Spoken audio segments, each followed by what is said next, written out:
નમસ્કાર વિદ્યાર્થી મિત્રો, સંદીપ પટેલ સર એજ્યુકેશન ચેનલમાં આપનું હાર્દિક સ્વાગત છે।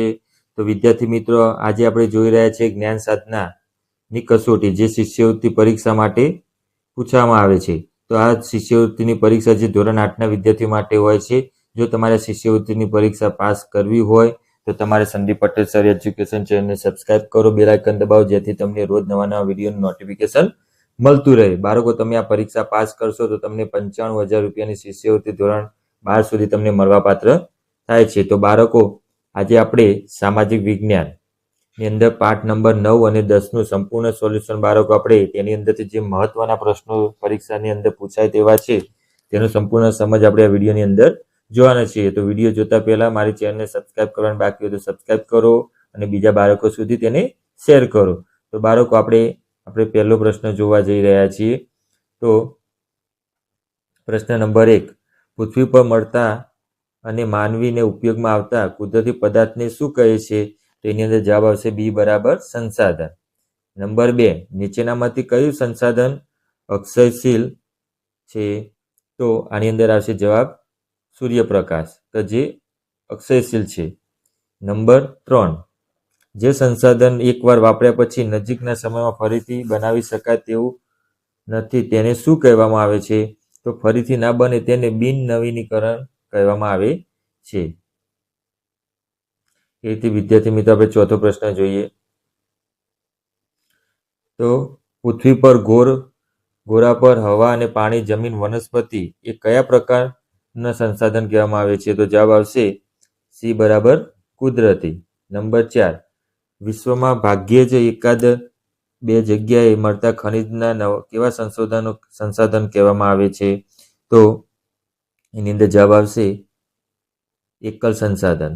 નંબર 6, નીચેનામાંથી કયું માનવ સર્જિત સંસાધન છે? તો આની અંદર જવાબ આવશે સી મકાન। આપણે આગળ જોઈએ 7મો પ્રશ્ન।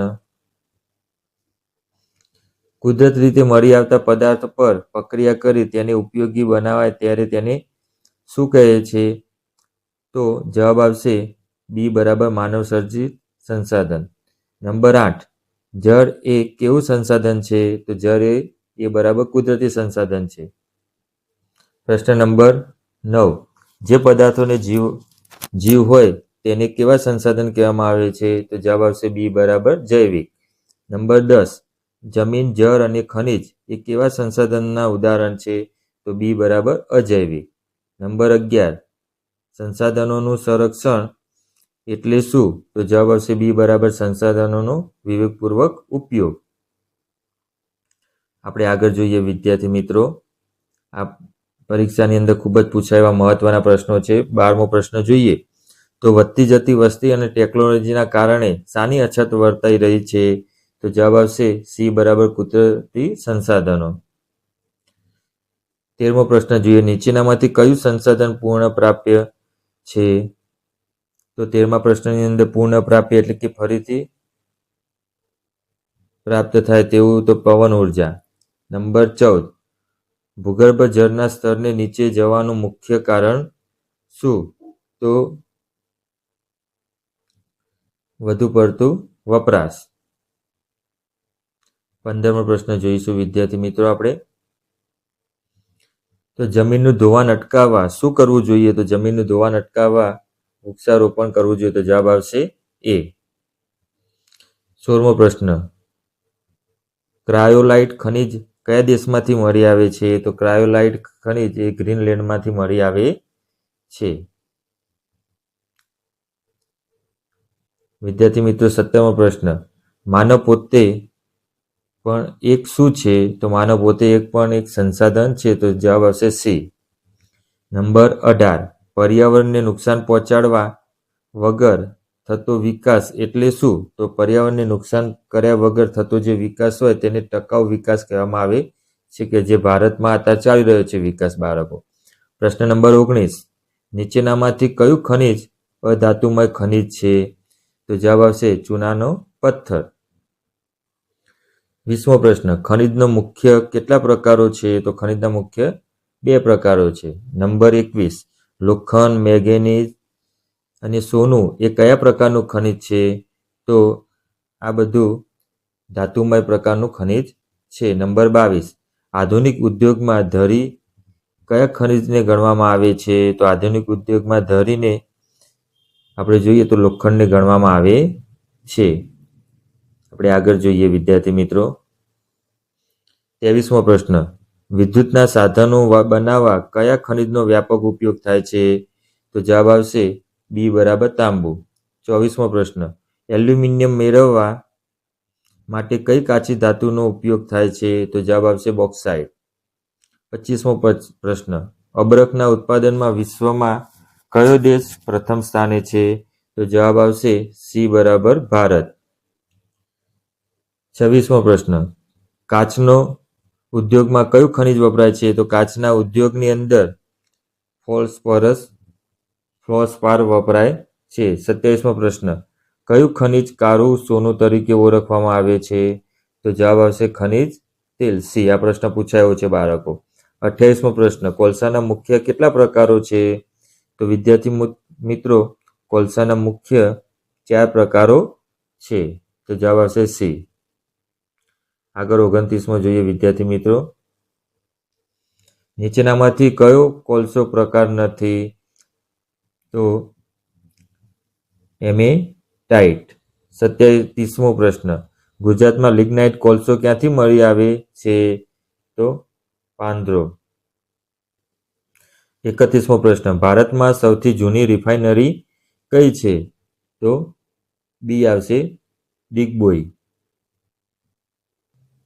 વિદ્યાર્થી મિત્રો 32મો પ્રશ્ન, સૂર્યમાંથી મળતી ઉર્જા એ કેવી ઉર્જા કહેવામાં આવે છે? તો જવાબ આવશે બી બરાબર સૌર ઉર્જા. નંબર 33મો, રસોઈ બનાવવા માટે કયો વાયુ ઉપયોગ થાય છે? તો રસોઈ બનાવવા માટે બી બરાબર એલપીજી ઉપયોગ થાય છે. 34મો પ્રશ્ન, પવનચક્કી દ્વારા કઈ ઉર્જા મેળવવામાં આવે છે? તો પવનચક્કી દ્વારા સૌર ઉર્જા, પવન ઉર્જા, વિદ્યુત ઉર્જા આપેલી તમામ? તો ડી બરાબર આપેલી તમામ. વિદ્યાર્થી મિત્રો આપણે આગળ જોઈએ 35મો પ્રશ્ન, ગુજરાતમાં વિન્ડ ફાર્મ ક્યાં આવેલું છે? તો ગુજરાતનું અંદર વિન્ડ ફાર્મ અહીંયા એ બરાબર માંડવી અને લાંબા. તો અહીંયા જવાબ આવશે ડી. 36મો પ્રશ્ન, પૃથ્વીની અંદર ગરમીનો ઉપયોગ કરી મેળવાતી ઉર્જા એટલે શું? તો તેને ભૂતાપીય ઉર્જા કહેવામાં આવે છે. 37મો પ્રશ્ન, ગરમ પાણીના ઝરણા તુલસી શ્યામમાંથી કઈ ઉર્જા મેળવી શકાય? તો આ પ્રશ્ન પૂછાયો છે બાળકો, તેની અંદરથી ભૂતાપીય ઉર્જા મેળવી શકાય. વિદ્યાર્થી મિત્રો 38મો પ્રશ્ન, ભરતીઓ દ્વારા ઉત્પન્ન થતી ઉર્જાને શું કહેવામાં આવે છે? તો તેને ભરતી ઉર્જા કહેવામાં આવે છે. જવાબ આવશે સી. 39મો પ્રશ્ન, ખેતીના કચરા અને પશુના છાણમાંથી શું બનાવાય છે? તો જવાબ આવશે બી બરાબર બાયોગેસ. બાળકો આ પ્રશ્ન પૂછાયો છે, મોસ્ટ આઈએમપી છે. મારી ચેનલને સબસ્ક્રાઇબ કરવાનું બાકી હોય તો સબસ્ક્રાઇબ કરજો, જેથી તમને રોજ નવા નવા વિડીયો નોટિફિકેશન મળતું રહે. બાળકો 40મો પ્રશ્ન, ગુજરાતમાં સૌથી મોટો બાયોગેસ પ્લાન્ટ ક્યાં આવેલો છે? તો જવાબ આવશે એ બરાબર મેથાણ. આ પૂછાયો છે બાળકો પ્રશ્ન. આગળ જોઈએ વિદ્યાર્થી મિત્રો 41મો પ્રશ્ન, સોલાર સેલ બનાવવા માટે કયું ખનિજ વપરાય છે? તો સોલાર સેલ બનાવવા માટે સિલિકોન વપરાય છે. આ પૂછાયો છે બાળકો. 42મો પ્રશ્ન, જે સંસાધનોનો મર્યાદિત છે તેને કેવા સંસાધનો કહેવામાં આવે છે? તો બી બરાબર પૂર્ણ અપ્રાપ્ય. 43મો પ્રશ્ન, વાહનોમાં પ્રદૂષણ ઘટાડવા કયા બળતણનો ઉપયોગ વધારવો જોઈએ? તો જવાબ આવશે સી બરાબર સીએનજી. 44મો પ્રશ્ન, કયા દેશને વિશ્વનો ખાણીઓ કહેવામાં આવે છે? તો જવાબ આવશે બી બરાબર ઓસ્ટ્રેલિયા. 45મો પ્રશ્ન જોઈએ બાળકો, ગુજરાતમાં તાંબુ અને સીસું ક્યાંથી મેળવે છે? તો જવાબ આવશે એ બરાબર દાંતા અંબાજીમાંથી મેળવવામાં આવે છે. એ રીતે બાળકો આપણે 46મો પ્રશ્ન જોઈએ, નીચેનામાંથી કઈ ઉર્જા બિનપરંપરાગત સ્ત્રોત છે? તો જવાબ આવશે અણુ ઉર્જા.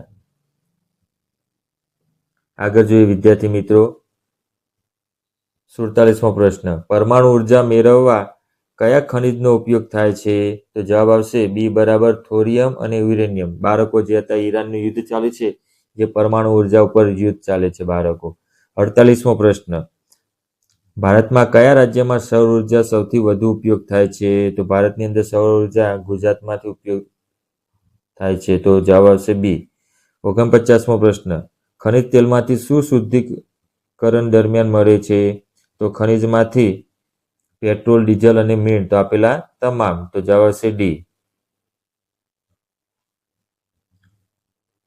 50મો પ્રશ્ન, લોખંડ ગાળવા માટે કયું ખનિજ વપરાય છે?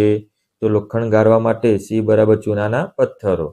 51મો પ્રશ્ન, સંશોધનોના પ્રકારો હવા કેવું સંસાધન છે? તો જવાબ આવશે સર્વસુલભ.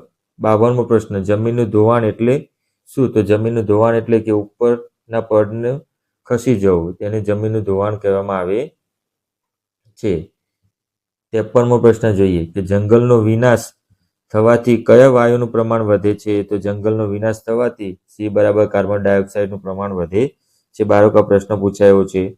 તો વિદ્યાર્થી મિત્રો આપણે 54મો પ્રશ્ન જોઈએ, ખનિજના સંરક્ષણ કરવા માટે શું કરવું જોઈએ? તો ખનિજના સંરક્ષણ કરવા માટે બાળકો પૂર્ણ ઉપયોગ એટલે કે રિસાયકલ કરવું જોઈએ. તો જવાબ આવશે બી.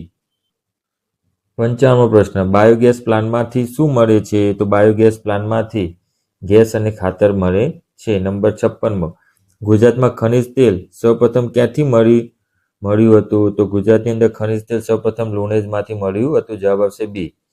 57મો પ્રશ્ન, એશિયાની સૌથી મોટી સોલાર પાર્ક યોજના ગુજરાતમાં ક્યાં આવેલી છે? તો જવાબ આવશે ચારણકા, જે પાટણ જિલ્લામાં આવેલી છે. બાળકો આ પ્રશ્ન પૂછાયો છે, મોસ્ટ આઈએમપી. એના પછી 58મો પ્રશ્ન જોઈએ કે પાંદરો શાના માટે જાણીતું છે? તો પાંદરો લિગ્નાઇટ કોલસા માટે જાણીતું છે. આ પ્રશ્ન પણ પૂછાયો છે બાળકો. 59મો પ્રશ્ન, પૃથ્વીના પોપડામાં કયું ખનિજ સૌથી વધુ માત્રામાં જોવા મળે છે? તો જવાબ આવશે બી બરાબર એલ્યુમિનિયમ. 60મો પ્રશ્ન, ભવિષ્યની પેઢી માટે સંસાધનો સાચવવા કઈ પદ્ધતિ શ્રેષ્ઠ હશે? તો જવાબ આવશે બી બરાબર વિવેકપૂર્વક ઉપયોગ.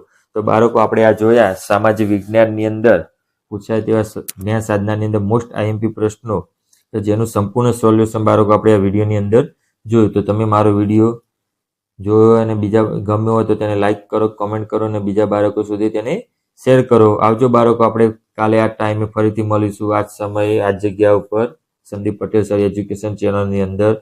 Good night. આવજો બાળકો.